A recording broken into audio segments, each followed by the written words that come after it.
We are going to be talking about intervention today. My name is Robert Farley. I am an assistant professor at the Patterson School of Diplomacy and International Commerce at the University of Kentucky. And with me is Daniel Larison of the American Conservative, also the author of the blog Eunomia. How are you doing today, Daniel? Doing just fine, Rob. How are you? I'm good.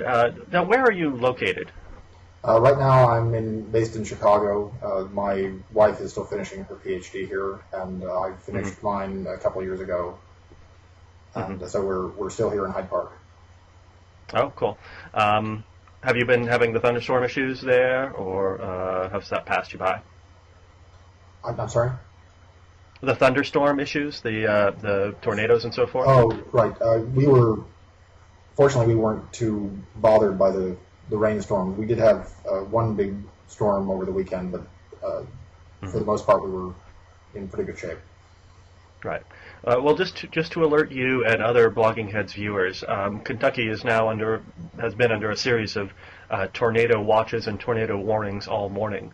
So it is entirely possible that Blogging Heads viewers will watch me sucked to my grisly death outside of my fourth floor window. Well, let's hope not. Well, yeah, and I'm not sure exactly how the logic of that would work, since somehow the computer would have to survive and somebody would have to upload the file. But nevertheless, if that happens, then tell my wife that I love her. She doesn't really watch Blogging Heads, so otherwise I don't think she'd know. Okay. And so forth. But yes, so the power may go out here. I have backup battery power, so it's not that big of a deal. But anyway. So today we are going to be talking a little bit about intervention. We may talk a little bit about the international community to the extent that it exists, or international society to the extent that that's a construct that makes any sense either. But I think the big issues right now are the ongoing situations in Libya and Syria, and you've written pretty extensively on especially Libya, maybe a little bit less on Syria, but obviously attention is being focused on Syria now. So maybe you could just give us some of your initial thoughts on the differences, the frustrations, and so forth of what's going on right now. Sure.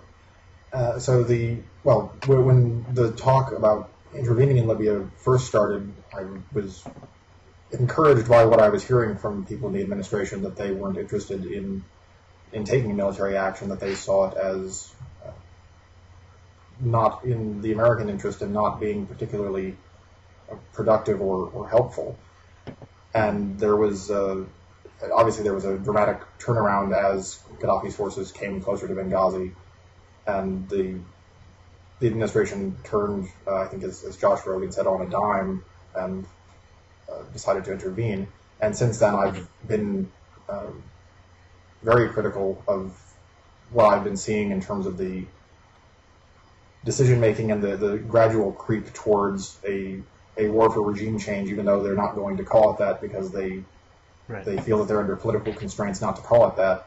But that's clearly where they're headed, and I think that should give pause not only to people who are against these kinds of interventions in general, but to those who value the principle of intervening to prevent large-scale loss of life, to prevent real mass atrocities, when that principle is being taken and used in a debatable case where it's really on the borderline whether it should be falling under this idea of the responsibility to protect. And so I see it as a case where this idea or this principle is being used as a sort of a pretext or a way to open the door to armed intervention. And at the same time that it's doing that, there's a very clear reluctance on the part of the administration to make this into a kind of guiding principle or part of a larger strategy. I think one of the things that they went out of their way to say when the intervention began is that the conditions are so special and so unique to Libya that we can't possibly imagine doing this in any other situation. And sure enough, within weeks of their saying that, Syria presents almost exactly the same situation. In some ways, an even more, possibly a more clear-cut situation where you have protesters who aren't armed, who aren't engaged in a direct uprising in the way that the Libyan protests became, and It became a civil war, an armed civil war on both sides very quickly in Libya. Right, right. And it was also less clear-cut in Libya when you had most of the centers of resistance being traditional centers of resistance to Gaddafi, places that had decades-long hostility towards him. Whereas in Syria, there seems to be a much more, I don't know if I want to call it broad-based, but a much more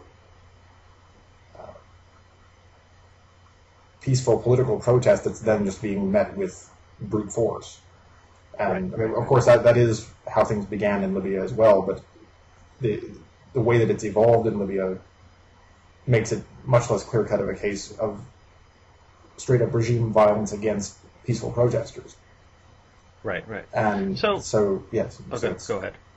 No, so I was just going to finish the point to say,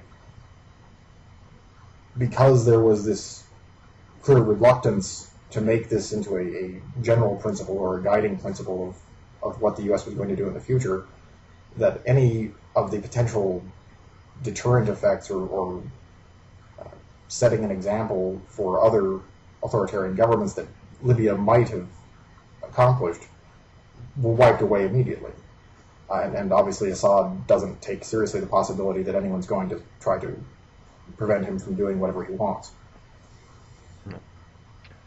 You know, I mean, in classic blogging heads fashion, I have to agree with almost everything that you just said. But I mean, the frustrations that I've had have been. We'll go through them. I guess we'll go through them point by point because I'm interested in sort of your reaction. As you point out, there has been a lot of conversation now about what exactly would have happened in Benghazi. Right? I mean, essentially, the West intervened in this case, and NATO intervened in this case to prevent imaginary deaths. Right? I mean, people who might have been killed. But when we think about, I've seen people, talk about the massacre in Benghazi, which of course never happened. And of course, a massacre that you stop never happens, and so you don't get to talk about how the horrors of the massacre in Benghazi that you stopped. But nevertheless, and a lot of people have pointed this out, Stephen Walt has pointed this out, Alan Cooperman has pointed this out, there are serious questions about what actually would have been happening in Benghazi. How exactly the Libyan state was going to treat these captured areas of resistance. And I think there's been a fairly rigorous debate about that, and there have been good points brought up on both sides. But there seemed to be an almost just an almost breezy assumption that Gaddafi was going to enter these cities and massacre hundreds of thousands of people, as if that's an easy thing to do, as if that's something that regimes like and enjoy doing. Even authoritarian regimes. Well, I think, especially in the case of Benghazi, the argument that was going to happen is a bit undermined by the fact that Benghazi has rebelled against Gaddafi in the past, and while he has certainly cracked down very brutally on those rebellions, and he has taken away hundreds of people and had them killed in prison, and obviously that's atrocious. That's not what we were being told was about to happen. Right. It's unclear that rises to the level that would invoke the right to protect, right? In part because we have a very hazy understanding of what the right to protect is. But right, and yes, and there's significant disagreement over whether it should be only in those really exceptional cases where something on the scale of Rwanda seems to be in the making, or when it's something on a lower level, which is still filled with atrocities and horrible acts of violence, but doesn't rise to that sort of systematic killing. Right. And so it's I can understand that there will be reasonable people taking positions either way on that. What I think you were getting at is the remarkable certainty that people had that this was absolutely what was going to happen, and failure to act would have been on par with standing by and letting another Rwanda happen. Right. And I think that there was also, and this especially came as the siege of Misrata has continued, there was a lot of conceptual slippage about this, I guess it's the responsibility to protect, about is this something that applies when a regime is about to massacre a bunch of people? Or is this something that applies when, say, we have a civil war, and one side in the civil war is about to win, but you have to conduct nasty, brutal urban warfare in order to win? And that nasty, brutal warfare, urban warfare, is going to cause a lot of civilian casualties. And so this is why there's been so much talk about the various munitions that Gaddafi's forces have used in Misrata and so forth. And people have said, look at what things would have looked like. But there does seem to be some slippage about whether the responsibility to protect is only in these cases where you have a relatively defenseless civilian population that's about to be massacred, or whether in the conduct of normal military operations, civilians are going to die.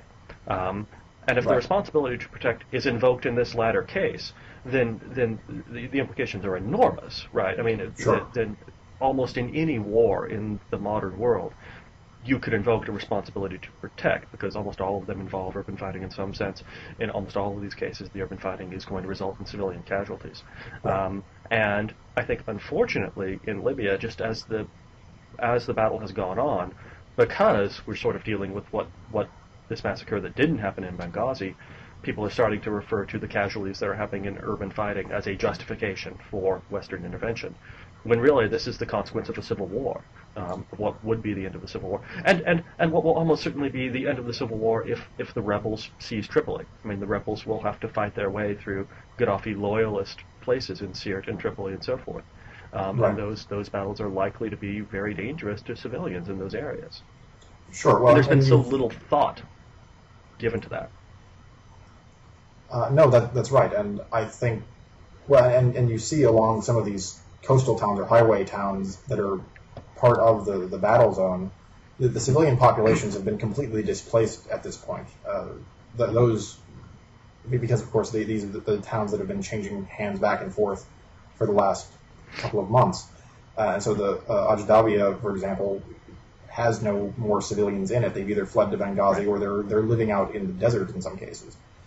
And so in terms of protecting civilians, it becomes much hazier about whether prolonging the conflict and contributing to that ongoing displacement of people inside Libya is really the best thing for protecting civilian life.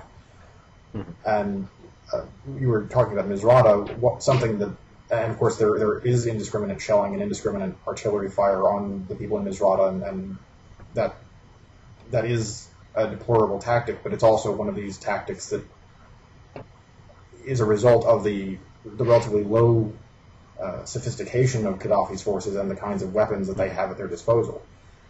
Mm-hmm. And I think Nicholas Pelham had an important report in the new New York Review of Books issue, I think it's this forthcoming issue, where he was talking about this kind of urban warfare with indiscriminate shelling being what would have happened to Benghazi, and that would have been, and he describes that as a bloodbath, and I suppose what we're seeing in Misrata, it would be the same kind of thing that might have happened there.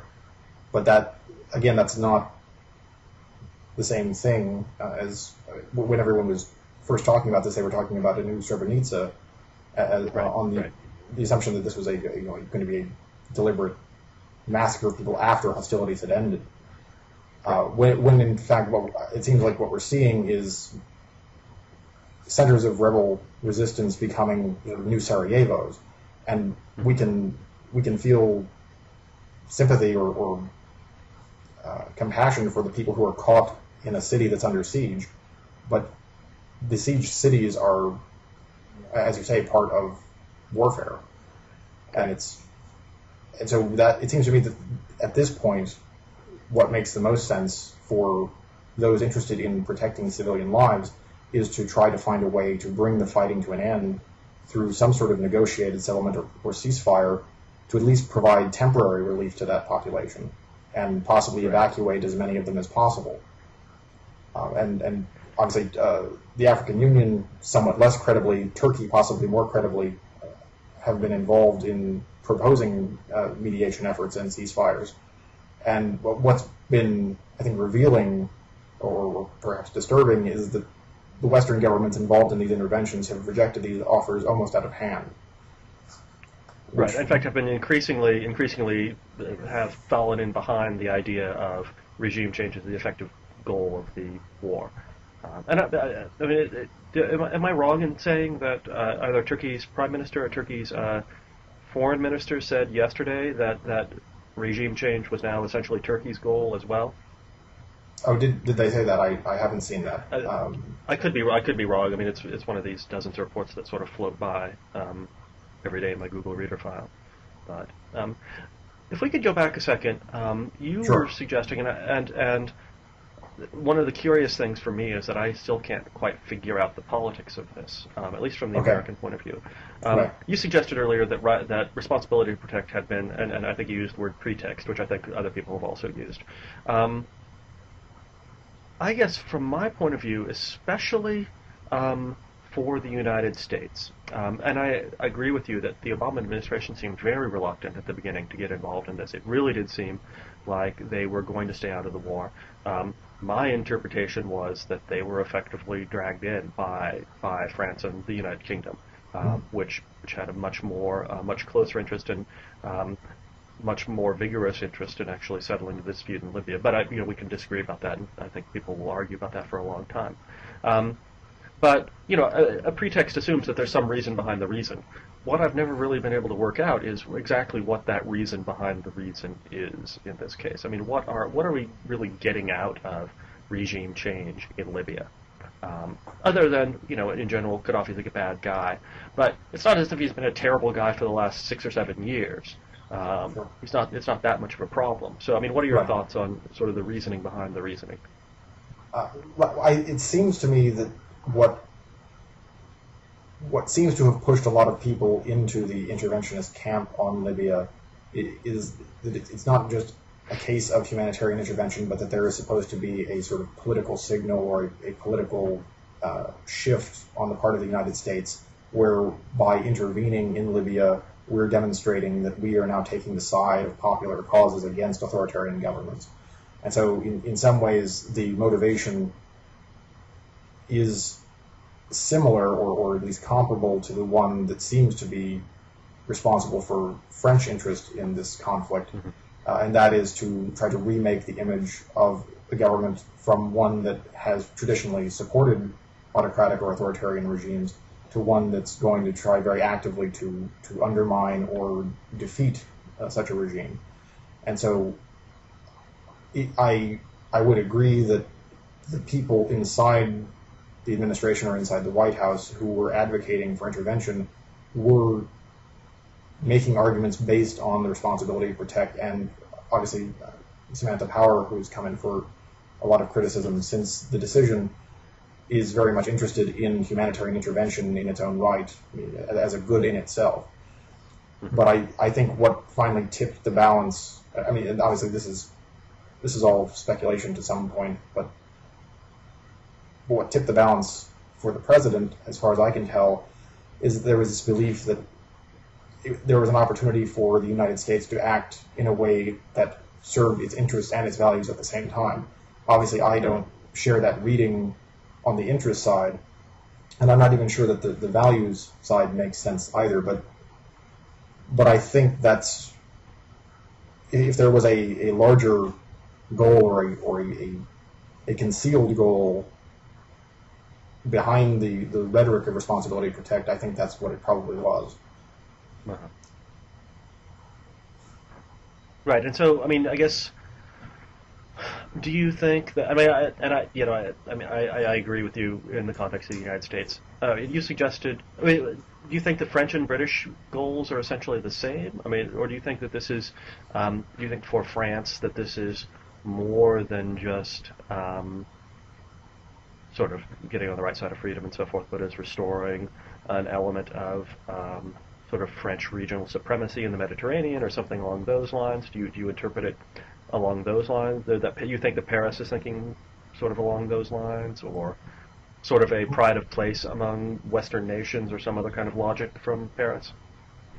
One thing that does seem to be happening with the French, I mean, aside from Sarkozy's own ambitions, which are, that's a separate question, what they seem to be wanting to do is to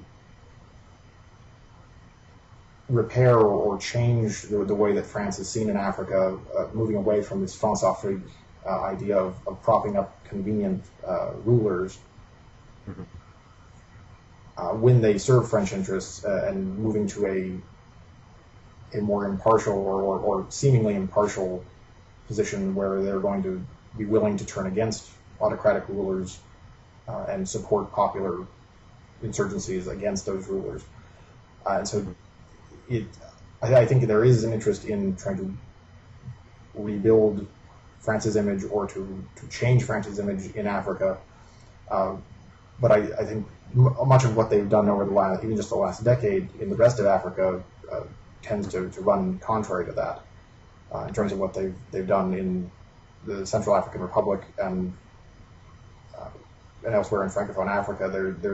I think there will be tremendous skepticism that they're doing any of these things for any reason other than the traditional pursuit of French interests as they had done in previous decades. But I think there's certainly a desire to make things look different than they have looked.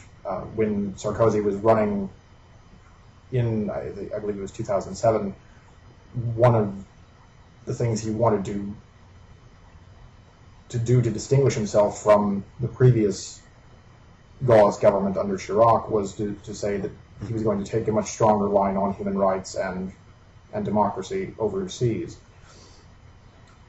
And certainly that seemed to be confirmed when he appointed Bernard Kouchner to be the foreign minister at the beginning of his term. So I'm skeptical about the extent to which there really is an idealist inside Sarkozy, but I think he wants to project that image, and that's a very significant part of what's driving him. In the case of Britain, right, I'm not sure really what the idea is, except that, of course, David Cameron and William Hague are both traditionally not opposed to military interventions. Both of them, when they were in the opposition, supported the war in Iraq, and so they're probably much more likely to be in favor of these sorts of things in general. My guess is if there is... I'm sorry, go ahead. I was going to say, I mean, you sort of suggested, and again, I think this is right, that what we have here is a French play for influence in Africa. I'm wondering if there isn't also intra-European politics going on, where France and the United Kingdom are, to some extent, cooperating, but also to some extent competing for the perception of being the leader of Europe on defense issues, sort of the go-to guy for a European defense perspective, which might do something to explain why the United Kingdom was willing to, and I don't want to blame. I don't want to accord all the responsibility for this to Paris, and I mean, it sort of may sound like I'm doing this, although I mean, certainly I think that you had the most interest in intervention coming out of Paris from an early period. But that in some sense maybe the British didn't want to be left behind on what was sort of a major European defense issue and what would be sort of a key event in the ongoing construction of a European defense identity or something along those lines. Yes, I think there's an element of competition in that each one would like to be seen as leading the way, but it's also, I think, a product of this revived idea of specifically Anglo-French military cooperation that they had just been talking about in the last year, and this presented a sort of a test case for taking that military cooperation out and putting it to use. I think something else that may have been influencing their calculations is that there is a concern underscored by Germany's very clear opposition to all of this, that unless European governments are willing to actually take the lead on military action, there is no credibility behind the idea any sort of common European military organization or action in the future. Now, one reason that I'm a little bit skeptical about that is that launching a war or entering into someone else's civil war where the European defense interests are not very clear, it seems like an awfully lousy way to talk about or to promote a policy of European common defense. And it seems to me that's why you have such strong resistance, or at least maybe indifference is a better word in some cases, from a lot of the Central and Eastern European countries that see all of this as a distraction away from the security interests that ought to be concerning Europe. Right. Now I wonder, and let me, because you suggested earlier that the outcome we should be looking for in Libya is what I think would amount to effectively a de facto partition arrangement. I mean, I don't see how you could bring together the rebels and Gaddafi in some sort of unity government. I mean, I think that if we're looking at an outcome of this, which is not the overwhelming victory of either side, it's partition, right? I don't think it's power sharing. Right.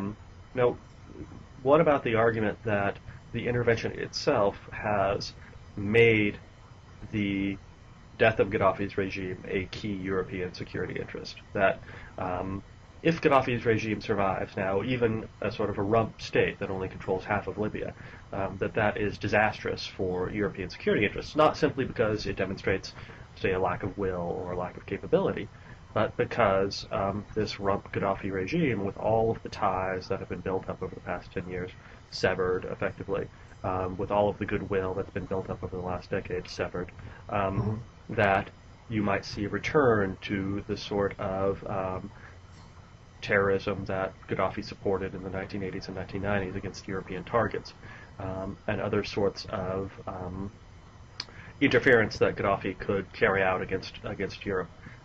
That because of the possibility of that happening, that even though this wasn't a key European security interest when the war started, that now it is. Now it would be a disaster for everybody in Europe if Gaddafi survived. Well, I think that once this sort of thing begins, it sort of takes on its own logic, and there is a strong argument, I think, for what you just said, that now that they have hit the hornet's nest, so to speak, they really can't just walk away and leave things as they are, or as they might turn out to be, with Gaddafi still in control of some of his resources or some of his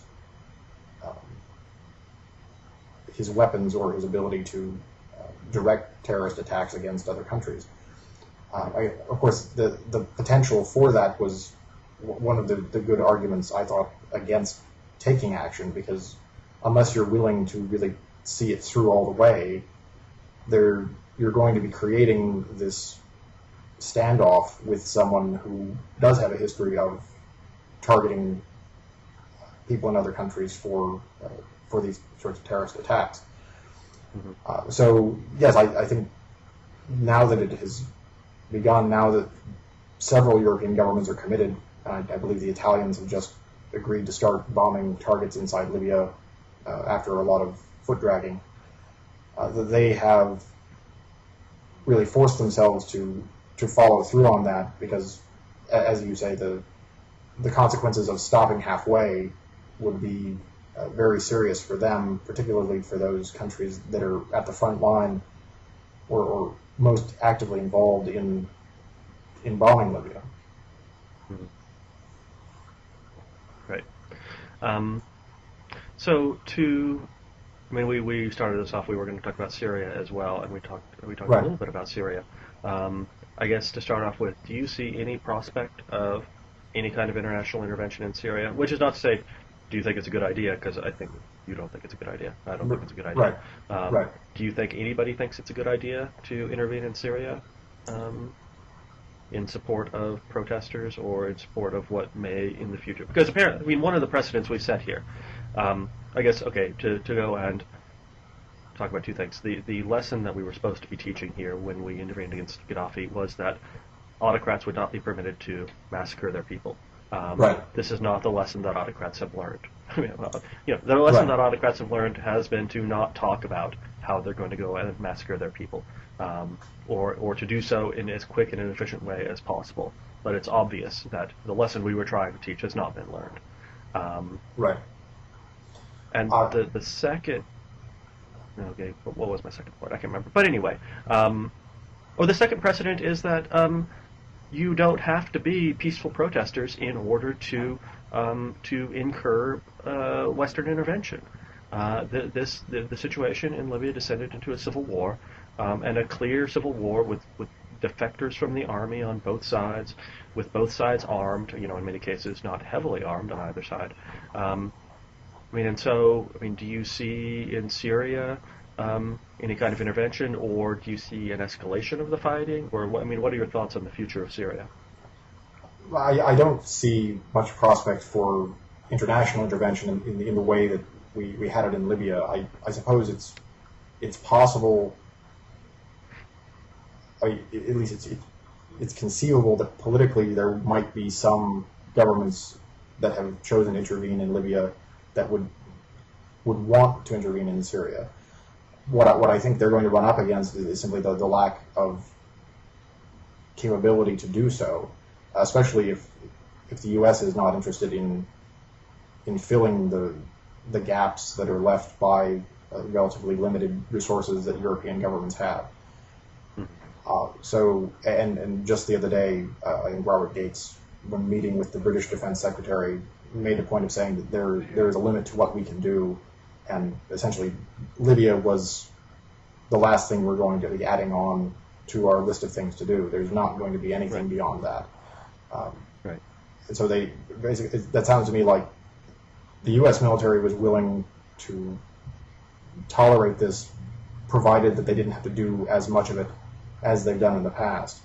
But they're not going to accept another mission, especially when it seems like an even more difficult mission than the one that they're doing in Libya. So I think there might be some interest among some of the intervening governments to move in that direction, but they simply don't have the wherewithal, and certainly in terms of regional support or UN approval, they're never going to get that. You would have to have an extremely motivated Turkey. The only way I would see it would be a Turkey that is extremely motivated to intervene in Syria, and there's no indication that Turkey has even the slightest interest in intervening in Syria. That's right, and this all comes out of Turkey's new foreign policy, or the foreign policy they've been cultivating over the last several years, of promoting an idea of zero problems with their neighbors, both East and West. And of course, this policy has come under great criticism in the West because it's seen as being essentially Islamic or Oriental in orientation, and therefore somehow non-Western or anti-Western. But in terms of and how it's come under criticism in Israel for. People have sort of pointed out that many of the countries that are around Turkey that Turkey is cultivating no problems with are countries that Israel has problems with, and so yes, absolutely, yes. Certainly, Turkey has come under vicious criticism in Israel for vague friendliness to Iran and Syria and so forth. Right, and so in connection with Syria, I think the Erdogan government is going to be very much interested in trying to keep Assad where he is, to keep a known quantity in power, because this is the government that they have been reconciling with over the last decade. And there's really no incentive for them to stir up trouble there, since more than likely they're going to have to cope with part of any refugee problem that civil unrest or civil violence would create. And they also have long-standing concerns about Kurds living outside of Turkey, stoking tensions within Kurdistan against Ankara. And so Turkey would be the one best positioned to take action and then probably the one that would be perceived as having the most legitimacy to take action by other governments in the region. And as you say, there's basically no chance of that. Right. They'd have the least interest in taking action. Right. And so the people of Syria will be left to their own devices. Yes, well, it would seem so, and and that really raises the question of how much. Obviously, Assad didn't learn any lessons from what was going on in Libya, but I have to wonder if there were protesters in Syria who might have been inspired to stand up to the Assad regime on the mistaken impression that if enough of them were killed, we would do something about it. And right. Intervention creates a moral hazard, right, where people who are unprepared to undertake a revolution think that even the early steps of a revolution are going to incur Western intervention. So I think that's absolutely correct. And so yeah, it's worrisome if the Libyan intervention, whether it makes sense or not, inspires a lot of hopeless or failed uprisings that never stood a chance of success, and which we had no intention of helping, as we broadcast very clearly. And it seems to me that's probably one of the most questionable decisions following the decision to intervene in Libya, and that's the announcement essentially that we have no intention of making this into a precedent. If you might at least want to practice some kind of ambiguity about that and say this could apply in other situations, so don't bet on our unwillingness to intervene elsewhere. Right. At least that way you might be able to reap some sort of benefit out of what I still think is a misguided military action. But to say we're basically never going to do this again, it simply confirms that view that I think a columnist for the Financial Times described a few weeks ago, that this is really the last hurrah of humanitarian intervention. It's not the beginning of a new norm or a new era. It's essentially, this is the last gasp of Western powers demonstrating that they're going to take some action in the internal affairs of other countries, but that they're really only going to do it when there is virtually no cost to them, and they're only going to do it in states that have no patrons and where there's no danger of anything really important being at stake. And so it seems to me that it's going to hollow out that principle as much as it's going to strengthen it. Right. I mean, I think again that is. I mean, it's hard to say. I mean, I guess that I was surprised that things went as far as they did in Libya. Right. And so that means I could be surprised in the future when it seems unlikely that there's going to be Western intervention. And so to say that, I don't think there's going to be any Western intervention, or that this is the end of Western intervention, I think there were a lot of good reasons to say that the last intervention was the last Western intervention. Let me move this into sort of more general territory. And this gets us into some grand strategic questions, that I'm not sure exactly how you categorize yourself, whether you use the phrase offshore balancer or whatever else. I mean, I'm not sure even how much all of those labels and so forth make sense without the sort of an individual description of what exactly every person thinks. But how would you have felt? I mean, how much of your uneasiness with this Libya intervention is because the United States is involved and you don't want your country involved in another war, and how much is that this intervention simply has a whole set of potentially negative effects? So if France and the United Kingdom had just decided to do this under the rubric of the European Union, hadn't asked for U.S. help, hadn't sort of brought the UN into it, or had acted under the UN but without reference to the United States, and it was simply something that happened under a regional organization without involving American military power, American treasure, and so forth, how would you feel about it? Because I know, like, neoconservatives, and you can see sort of how neoconservatives are thinking about this and how John McCain is thinking about it, are appalled that the United States is standing back even as much as it is. Right, the United States needs to be at the lead of these kinds of operations. And obviously, that's not a view I share. But I mean, I'm curious about how you would feel about this if the United States wasn't involved. Well, I mean, on the one hand, I would feel better in that the U.S. wouldn't be committed to following through on this initial action with any of the possible future escalations that might have to be undertaken to finish it off.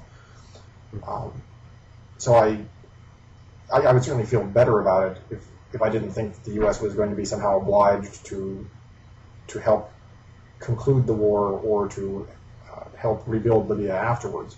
And I should add, I mean, one of the things that I do find curious about this,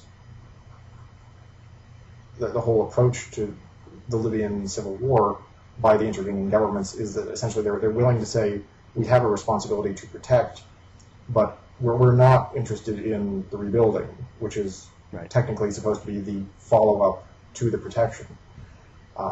Essentially, we're going to help you get rid of Gaddafi, and then we'll leave you to your own devices, whatever that may mean.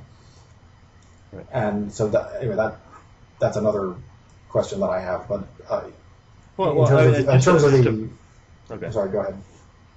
Oh, I was going to say, just to add on to that one little point, it is becoming appallingly clear that the rebels have exceedingly little coercive capacity and exceedingly little administrative capacity. And so even if you're going to hand them a state, they're going to have problems beyond Gaddafi being gone. And as you point out, we have basically explicitly said we're not going to help them with these problems that they're going to have as soon as Gaddafi is gone. But anyway, I digress. You go ahead. Right. So to come back to the original question, I would feel somewhat better if America weren't connected to this, but it still seems misguided to me, whether it's an exercise in burden sharing or if it's supposed to be a primarily or solely European mission, because I don't see how intervention in someone else's civil war, especially in this kind of half-hearted way, is supposed to either protect Libyans or preserve international peace and security, or really even serve European security interests, because the longer that this drags on, the more of a refugee problem it's going to create, the more potential for destabilizing other currently relatively stable governments in the region there will be, and the greater the possibility for neighboring nations to become more directly involved in the fighting, sort of on par with what you saw in the Congolese wars back in the late 90s and early part of the last decade, where it essentially becomes a free-for-all for all of the governments in the region to try to exert some kind of influence in the power vacuum that's being created. Mm-hmm. And I don't think Europeans, because they're going to be more directly affected by any of the consequences of this war, that they really have an interest in escalating or stoking the conflict. And so that's why, from their perspective, it makes even less sense, really, to have escalated it as much as they have. And so I think I would still find it to be a really terrible decision, even if Americans weren't committed to the fight, however minimally or reluctantly. Right. Yeah. I mean, again, I concur. I mean, I find it altogether curious. I just find it very curious the way that that all of this has played out. And I would never say that I was optimistic about this. I wrote some posts at the beginning of the conflict, in which I was very explicit. I hope it all works out. I hope that this works wonderfully. I hope that the rebels are competent, and I hope that they don't massacre prisoners. And you referred to that. You linked to that one Cole post about Misrata, where and I think you highlighted the same section that I highlighted, and I think you just did it over Twitter, but where he talks about how the Gaddafi forces are so demoralized, but they're afraid of surrendering because they're afraid they're going to be summarily executed by the rebels. Right. And then he follows that up by saying, and so the rebels need a little bit better in terms of their public relations, and also they need to demonstrate that they won't slaughter prisoners, because that's what they've been doing so far, and they've done this on several cases where they've massacred prisoners that they've taken from Gaddafi's loyalist forces, which are a series of things which a lot of people were saying this could happen. This responsibility to protect could very shortly be a responsibility to protect rump Gaddafi loyalists from the rebels that we're supporting. And this has just played out so tightly to my worst expectations of how this war would turn out. And I say that knowing that tomorrow Gaddafi may decide, that's it, I'm going home, or a bomb may catch him, or somebody in the circle may shoot him, and that would be great, and everything will be happy and hunky-dory. Maybe that'll happen. I hope that'll happen. But it just seemed to be so telegraphed from the very beginning for a set of just not happy things to happen in this conflict. Sure, and it's, I mean, as deplorable as the way that both sides are treating prisoners and detainees and civilians, because I think in the one highway town of Bin Jalad, the locals were opposed to the rebels, and so the rebels had started hunting them, or they were when they were in that town, and were attacking them in much the same way that people feared that civilians in the east were going to be attacked by Gaddafi's forces.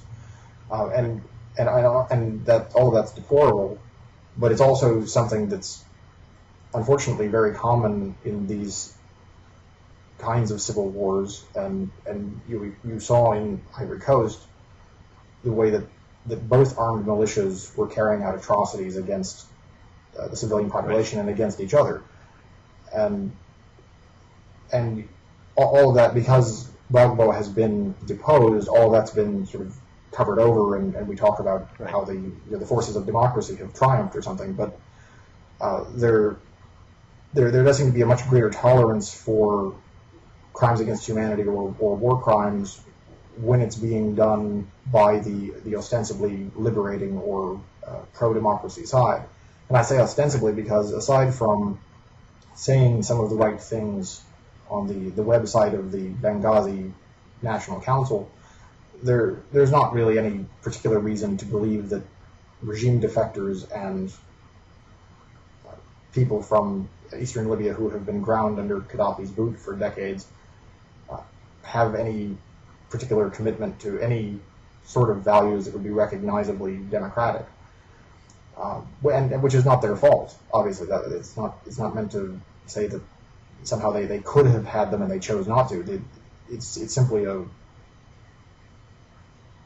impossible situation for them, where they're being, on the one hand, they're being expected to live up to this standard as our standard bearers, as pro-democracy fighters, when of course they're engaged in a war of reprisal against a government that's been brutalizing them for decades, and the idea that was going to somehow turn out with a peaceful or humanitarian ending is not something that I'm easily persuaded of.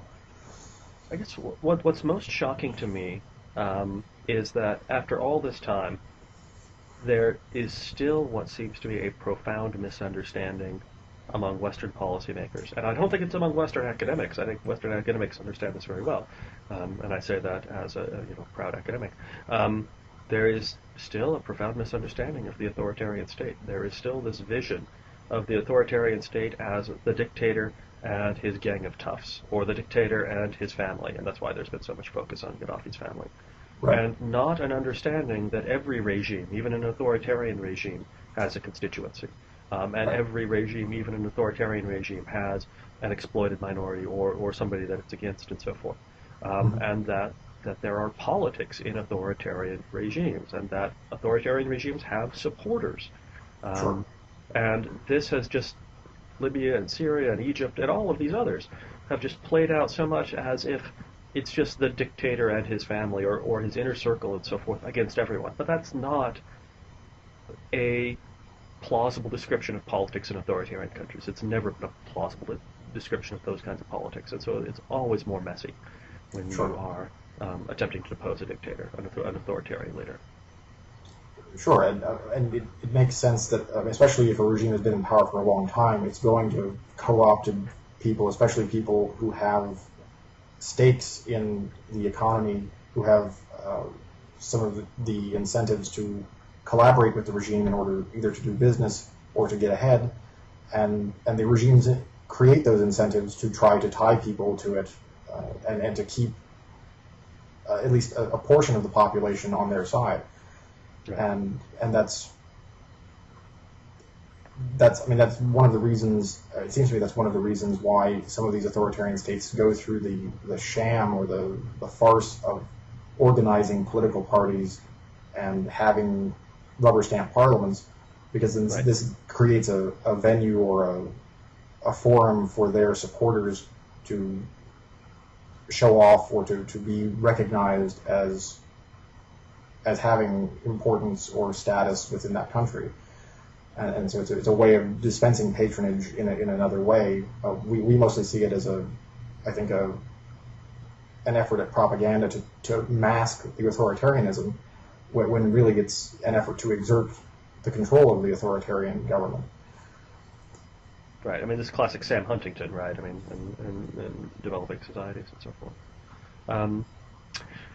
Well, I mean, I'm not sure we have a great entree to it, but I mean, you wanted to return to an earlier war, one Right. in August of 2008, which I don't different but related issues. But there is going to be a movie about the 2008 war, which I was unaware of before you mentioned it to me. The 2008 war between Russia and Georgia. Right. I assume we're talking about the same war here, right? And so I don't know, why don't you talk a little bit about that? Sure, but yeah, and I hadn't been aware that this was coming out until fairly recently. I think I first started seeing stories about it last year. It seems like it's going to be an interesting production. It's directed by Rennie Harlan, the director, oddly enough, of Die Hard 2. Mm-hmm. I guess that's what he's best known for. And Andy Garcia is one of the better-known American actors who will be involved in, or who was involved in the making of the movie. He will actually play Mikhail Saakashvili, the president of Georgia. Mm-hmm. And the main narrative of the story, from what I can gather from the trailer and some of the descriptions I've read, is that it's going to be the story of war photographers traveling through Georgia, or maybe just photojournalists. They may not have been traditionally war photographers, but photojournalists traveling in Georgia who are witnesses to the unfolding of the war as it happens. And then there will be, I guess, intercut storylines involving Saakashvili as he's responding to the unfolding of the war.